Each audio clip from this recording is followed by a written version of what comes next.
Warning: the video you are about to watch is kind of sloppy and generally discombobulated. This is because there were several developments over the last few days that threw the creator's plans into a smoking ruin. So let me bring you up to speed. If you didn't already know, the ending to Mass Effect 3 was awful. Many people wanted BioWare to change it. BioWare told us they were listening and that there would be news in April. We thought that news would come at the panel they were holding at PAX East on April 6th. After all, they would have to give us something there, right? They'd be facing the fans in person. But then, the day before the PAX panel, EA released a statement that said there would be ending DLC, and that it would give even more context and clarity to the ending of the game. Okay, context and clarity. Great. But then BioWare released a statement that went into more detail. It told us that the ending DLC would provide additional context and deeper insight.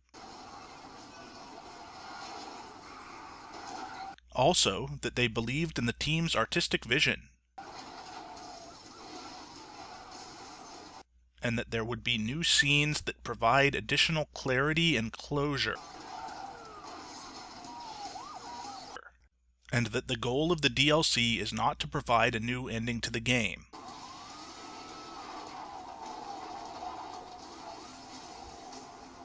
And then it said, are we going to change the ending of the game? No. Then they announced via Twitter that they would not be discussing the ending DLC at the PAX panel. And when they were asked about the DLC at the PAX panel, they did not discuss it.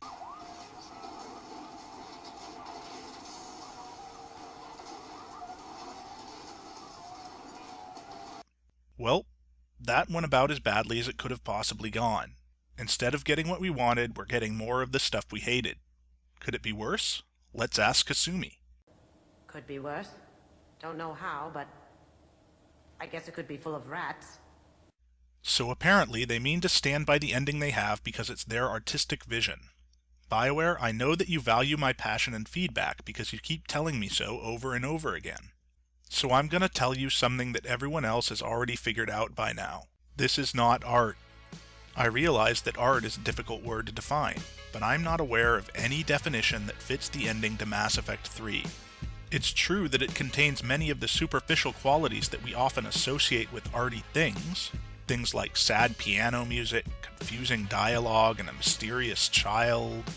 But in the same way that putting on a wig and sitting down at a piano doesn't make you Mozart, throwing a bunch of highfalutin ambiguity at your audience doesn't make you an artist.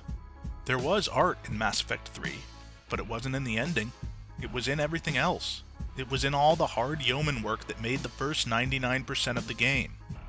The reception of that first 99% was overwhelmingly positive. The reception of the final 1% was overwhelmingly negative.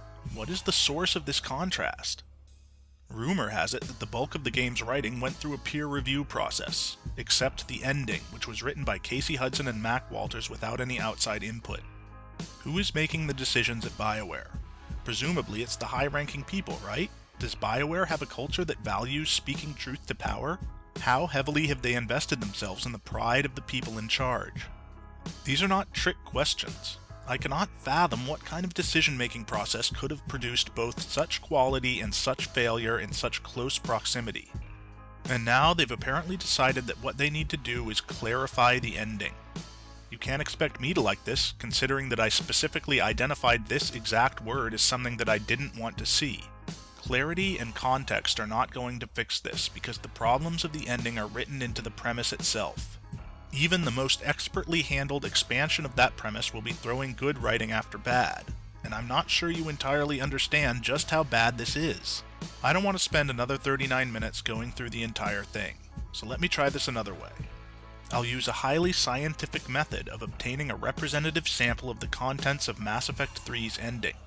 I call this method pulling it up on YouTube and skipping to a random part in the video. So here it is. Ah yes, the part where I shoot the tube. Seeing this again reminds me of some of the questions I had while playing it. Like 1, why am I shooting this tube? Because I didn't want to. After the God Kid finished his spiel, I was confused for about 100 different reasons. I thought that maybe if I examined each ending choice close up, I could get more answers. I chose destruction first and started to walk up the ramp. Very slowly. But when I got near it, suddenly I couldn't move. I was frozen in place, and the only option the game gave me was to shoot the tube, which triggered a cutscene of me shooting it over and over again, which I certainly did not want to do. Why is Shepard doing things that I don't want to do and that make no sense? 2. Why am I shooting this tube? Even if you buy into the implausibility of a machine that can send out a wave of red light that destroys all synthetic life in the galaxy, it makes no sense that the way to turn this machine on is to shoot a glass tube until it explodes. Usually, when you fire a pistol at a machine, it breaks the machine, but in this case it activates it somehow. I guess. 3. Why am I shooting this tube? Neither I as a player nor Shepard as a character has any reason to believe that shooting this tube is going to accomplish anything. The hologram kid never said anything about this. Nobody said anything about this. And yet in the cutscene, Shepard seems pretty confident that shooting the tube is the way to go. I wish I shared that confidence. 4. Shooting this tube appears to be causing it to explode. Why am I walking towards it? Why am I walking towards the exploding thing? If I have to shoot this tube, can't I at least shoot it from a safe distance away instead of walking towards it as it's exploding? Because your way seems kind of dangerous, and oh look, it exploded and probably killed me. Who could have seen that coming? I could go on like this for hours. There are virtually no details in the entire ending that are not absurd, and these details are the parts that make up the whole. When you add up a bunch of different types of nonsense, the end result is not art, it's just more nonsense. And now BioWare has staked the creative reputation of their entire company on this nonsense. If you're like me, you're probably asking yourself a question. What the hell just happened? I'm not just talking about the ending. By this point, it's clear that this is about more than just the ending to a game. Do you know what the most frustrating thing about all of this was? It was the ending to Mass Effect 3. But do you know what the second most frustrating thing was? It was the sense of being excluded from the conversation. It was BioWare clamming up for a month, and then when it came time to face the public in person, they release a statement the day before that says they're not going to change the ending. Then they say that they're not going to talk about the ending that they're not changing. And then there's no live stream at the panel that they're not talking about the ending that they're not changing in. It was seeing article after article wrongly assume that the primary objection to the ending was that it was too sad. It was feeling the sneering condescension and dismissal from people who should know better. It was the sense that BioWare's statements were being managed rather than being genuine communication. It was having to shout and bang plates together for weeks before anyone noticed we were here. Even donating $80 grand to buy toys for sick kids was cited as evidence of how whiny and entitled we are. On the one hand, this is a customer loyalty problem. Don't think we don't notice when we're being talked down to. But it's a bigger problem than just that, and here's why. Because forming an opinion about something, forming an opinion about anything, is a more collaborative activity than most people want to recognize or admit. Chances are your opinions about books or movies or politics or whatever are influenced by the opinions of those around you. The same is true of game reviewers, which puts them in an awkward position when they review games. Instead of having the grounding of collaboration around them, they're put onto a desert island with the game and asked to come up with an opinion in a near vacuum.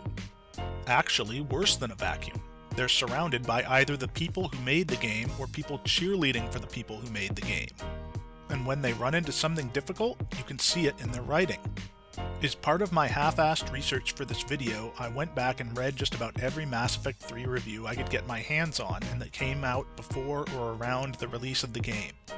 About half of them didn't mention the ending at all, and most of the rest either outright admitted that they didn't know what to think of it, or hedged their bets by saying things like, "People will be talking about this ending for a long time," or "The ending will probably not please everyone."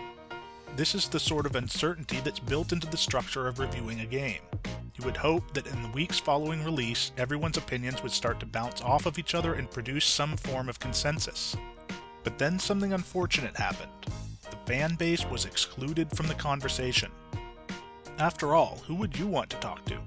The important, prestigious employees of important, prestigious game developers? The reporters you've met and gone out drinking with? The reporters who come riding to your defense whenever you face criticism? The reporter who's reporting on your game that you hired to play a reporter in your game who's reporting on the player? Or maybe you'd rather talk to the anonymous, unwashed masses of the internet. So long-winded, so argumentative, so easy to caricature, so easy to marginalize, so easy to ignore. I doubt you'll be surprised to learn that they chose option 1. And by choosing option 1, they reinforce an unhealthy dynamic. A dynamic in which the merit of an argument is determined not by that argument's quality, but by the prestige of the person making it.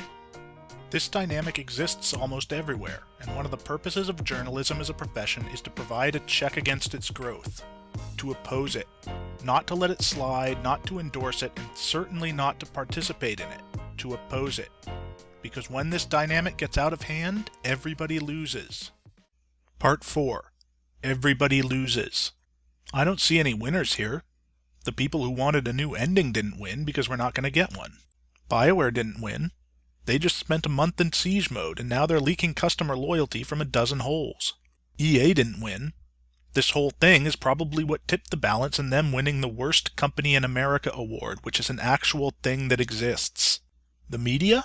My guess is that most of them just want this to be over. I bet more than a few of them wish they could have a mulligan on the whole thing. So nobody won. Hooray! Part 5. Question and answer section. Question 1. What should we do now? We wait, I suppose. There's a tiny chance that maybe the ending DLC will be good. Maybe keep your eyes open for the reviews this summer. In the meantime, if you haven't played The Witcher 2 yet, I do recommend that game. It's very good, and I haven't even played it since the patches came out, which I hear make it even better. But if you do buy it, please buy it off Good Old Games and not Origin. Question 2.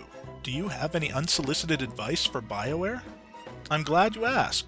I do have some unsolicited advice for BioWare. BioWare, it's never too late to embrace the flexibility of the word clarity, by which I mean you should retcon the entire ending.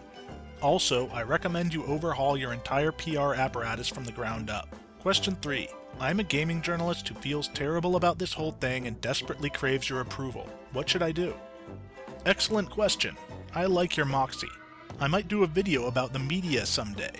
I don't know, no promises. Question 4. Will you be doing more videos and will they be as whiny as this one?